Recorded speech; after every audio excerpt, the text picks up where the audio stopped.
ನಾನಿವತ್ತು ರವೆ ಕೇಕ್ ಮಾಡ್ತಾಯಿದ್ದೀನಿ. ಯಾವ ಥರ ಮಾಡೋದಂತ ನೋಡೋಣ. ತುಂಬ ಸುಲಭವಾಗಿ ಮಾಡ್ಬೋದು. Welcome to RPSL family. ನನಗೆ ಈ ಅಳತೆಯಲ್ಲಿ ಚಿರೋಟಿ ರವೆನ ಅಥವಾ ಸಣ್ಣ ರವೆನ ರುಬ್ಕೊಳೋದಕ್ಕೆ ಹಾಕ್ತಾಯಿದ್ದೀನಿ ಜಾರಿಗೆ. ಅದಕ್ಕಿಂತ ಒಂದು ಮೀಡಿಯಮ್ ಅಳತೆಯಲ್ಲಿ 1.5 ಬಟ್ಲಷ್ಟು ಸಕ್ಕರೆನ ಹಾಕಿ ಸಣ್ಣದಾಗಿ ರುಬ್ಕೊತಾ ಇದ್ದೀನಿ. ಅದಾದಮೇಲೆ ನಾನು ಸಕ್ಕರೆ ಯಾವ ಅಳತೆಯಲ್ಲಿ ತಗೊಂಡಿದ್ನ ಆ ಬಟ್ಲಲ್ಲಿ 1 ಕಪ್ ಹಾಲು, 1 ಎಗ್ಗು, 2 ಟೇಬಲ್ ಸ್ಪೂನಷ್ಟು ಎಣ್ಣೆ ಹಾಕಿದ್ದೀನಿ. ಮೀಡಿಯಮ್ ಸೌಟಲ್ಲಿ ಎಣ್ಣೆ ಹಾಕ್ಕೊಂಡು ಇದನ್ನು ಸಣ್ಣದಾಗಿ ರುಬ್ಕೊಬೇಕು. ನೋಡಿ, ರುಬ್ಕೊಂಡಿರೋದು ಈ ಥರ ಇದೆ. ಒಂದು ಸ್ಟೀಲ್ ಪಾತ್ರೆಗೆ, ಚಿಕ್ಕದು ಸ್ಟೀಲ್ ಪಾತ್ರೆಗೆ ಎಣ್ಣೆ ಮೊದಲೇ ಹಚ್ಚಿಟ್ಟಿದ್ದೆ, ಅದಕ್ಕೆ ಹಾಕ್ತಾಯಿದ್ದೀನಿ. ನೋಡಿ, ಈ ಹದದಲ್ಲಿ ಇರಬೇಕು. ಇದಕ್ಕೆ 1 ಟೇಬಲ್ ಸ್ಪೂನು ಬೇಕಿಂಗ್ ಪೌಡ್ರು, ಒಂದು ಅರ್ಧ ಟೇಬಲ್ ಸ್ಪೂನು ಬೇಕಿಂಗ್ ಸೋಡಾ, 2ರಿಂದ 3 ಟೇಬಲ್ ಸ್ಪೂನು ಹಾಲು ಹಾಕಿ ಬೇಕಿಂಗ್ ಪೌಡ್ರು ಸೋಡಾದ ಮೇಲೆ ಹಾಕಿ ಚೆನ್ನಾಗಿ ಮಿಕ್ಸ್ ಮಾಡಬೇಕು. ನೋಡಿ, ನೀಟಾಗಿ 2ರಿಂದ 3 ನಿಮಿಷ ಕಲಿಸ್ಕೊಬೇಕು. ನೋಡಿ, ಈ ಥರ ನೀಟಾಗಿ ಕಲಸಿ ಆದಮೇಲೆ ಇದನ್ನು ಒಂದು ಪ್ಲೇಟ್ ಮುಚ್ಚಿ ಬಿಡ್ತಾಯಿದ್ದೀನಿ. ನೀಟಾಗಿ ಕಲಸಿದ್ದೀನಿ. ಇದಾದಮೇಲೆ ಒಂದು ಅರ್ಧ ಗಂಟೆ ಪ್ಲೇಟ್ ಮುಚ್ಚಿಕ್ಕೆ ಆದಮೇಲೆ ಇದಕ್ಕೆ ಬಾದಾಮಿನ ಸಣ್ಣದಾಗಿ ತುರಿದಿಟ್ಕೊಂಡಿದ್ದೆ, ಅದನ್ನು ಕೂಡ ಮೇಲೆ ಹಾಕ್ಬಿಟ್ಟು ನೀಟಾಗಿ ಒಂದು 7ರಿಂದ 8 ಬಾದಾಮಿನ ಸಣ್ಣದಾಗಿ ತುರಿದಿಟ್ಕೊಂಡಿದ್ದೆ. ಒಂದು ಬಾಣಲಿಯಲ್ಲಿ ಕೆಳಗಡೆ ಒಂದು ಪ್ಲೇಟ್ ಇಟ್ಬಿಟ್ಟು ಅದ್ರ ಮೇಲೆ ನಾನು ಇದನ್ನು ಇಟ್ಟಿದ್ದೀನಿ.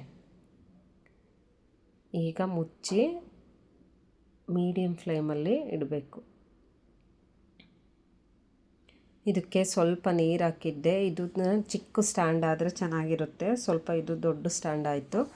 ನೋಡಿ, ಇದನ್ನು ಒಂದು 20ರಿಂದ 25 ನಿಮಿಷ ಚೆನ್ನಾಗಿ ಕುದಿಸಿದ್ದೀನಿ. ನೀರು ಹಾಕೋ ಅವಶ್ಯಕತೆ ಇಲ್ಲ, ಹಂಗೇ ಕೂಡ ಕುದಿಸ್ಬೋದು. ನೋಡಿ, ಅಂಟೋದಿಲ್ಲ, ನೀಟಾಗಿ ಬೆಂದಿದೆ ಕೇಕು. ಎಷ್ಟು ಚೆನ್ನಾಗಿ ಬಂದಿದೆ ಅಂದರೆ ಸಾಫ್ಟಾಗಿ ಸ್ಮೂತಾಗಿ ಚೆನ್ನಾಗಾಗಿದೆ. ಇದನ್ನು ನಾನೀಗ ತೆಗೆದು ಸುತ್ತಲೂ ಚಾಕುವಿಂದ ನೀಟಾಗಿ ಬಿಡಿಸ್ಕೊತಾ ಇದ್ದೀನಿ.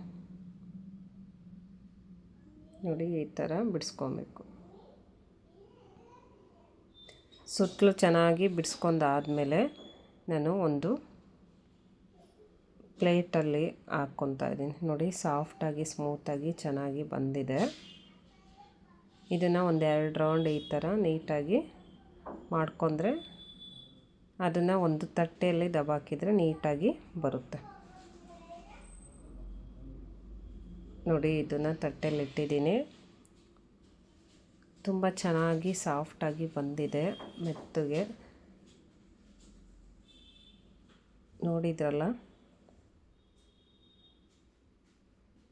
ಇದನ್ನು ನಾನು ಒಂದು ಪೀಸ್ ಕಟ್ ಮಾಡಿ ಕೂಡ ತೋರಿಸ್ತಾ ಇದ್ದೀನಿ. ಅರ್ಜೆಂಟಿಗೆ ಮನೆಯಲ್ಲೇ ಈ ಥರ ಬರ್ತ್ಡೇ ಇದೆ ಅಂದರೆ, ಇದು ನಮ್ಮ ಮನೆಯವ್ರ ಬರ್ತ್ಡೇಗೆ ಅಂತ ನಾನು ಮಾಡಿದ್ದು ಮನೆಯಲ್ಲೇ ಹೋಮ್ ಮೇಡ್ ಕೇಕು. ತುಂಬಾ ಚೆನ್ನಾಗಿ ಬಂದಿದೆ. ಸ್ವೀಟ್ ಎಲ್ಲ ಬೇಕು ಅಂದರೆ ಸ್ವಲ್ಪ ಎಕ್ಸ್ಟ್ರಾ ಶುಗರ್ನ ಹಾಕ್ಕೊಬೋದು. ನೋಡಿ, ಸಾಫ್ಟಾಗಿ ಸ್ಮೂತಾಗಿ ಬಂದಿದೆ. ಸ್ವೀಟ್ ಇಷ್ಟಪಡೋರು ಸ್ವಲ್ಪ ಜಾಸ್ತಿ ಶುಗರ್ನ ಹಾಕ್ಕೊಂಡು ಮಾಡ್ಕೊಳ್ಳಿ, ತುಂಬಾ ಚೆನ್ನಾಗಿ ಬರುತ್ತೆ. ಸಾಫ್ಟಾಗಿ ಸ್ಮೂತಾಗಿ ಚೆನ್ನಾಗಿದೆ ರವೆ ಕೇಕು. ಇಷ್ಟ ಆದರೆ ಒಂದು ಲೈಕ್ ಮಾಡಿ, ಕಮೆಂಟ್ ಮಾಡಿ, ಶೇರ್ ಮಾಡಿ. Thank you for watching.